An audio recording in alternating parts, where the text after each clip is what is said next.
If your Shopify store only has an abandoned cart email flow running, you're leaving like 80% of email revenue on the table. I'm going to show you the 5 top email flows that you need to have in place for your store. Firstly, your welcome flow. So this is when someone joins your email list, they're warm, they're curious. This is where you can tell them more about your brand and maybe incentivize them to make that first purchase. This is an extremely important flow, and for many Shopify stores I work with, this is actually the email flow that generates the most revenue. Secondly is abandoned cart. So someone's added a product to cart, they've disappeared before actually checking out and making the payment.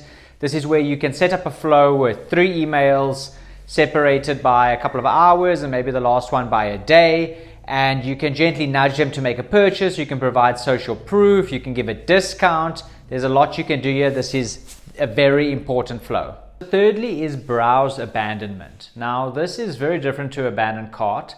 This is just someone that was looking at products on your store. So the tone is softer here. It's not come back and buy. It's just, here is what you were looking at. Here's other products we have. And you can add more social proof here as well. The reason this is effective is sometimes, life gets in the way. People were browsing, they just couldn't continue, they couldn't add it to cart, they couldn't finish their purchase, they had to quickly step out.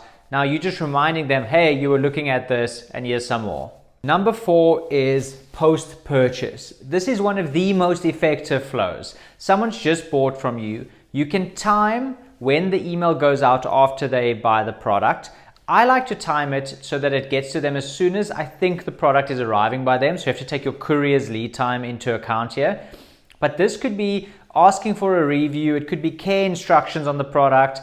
It could be getting them to come back and purchase again. And this is where it's the most effective. So I like to say like, hey, we forgot to give you this gift. Here is a discount code. Use it for your second purchase. Getting someone to buy again increases that lifetime value. And this changes the marketing equation completely. Lastly, we have the win back email flow. Now, this goes out to someone when they haven't purchased in the past 30 days, 60 days, 90 days, 120 days. You've got to choose that time frame because different time frames are more relevant to certain products than others. So if, let's say you send an email out 2 months after someone last purchased, it could say something like, we miss you, here's a discount, here are some of the new products that have come about since the last time you purchased.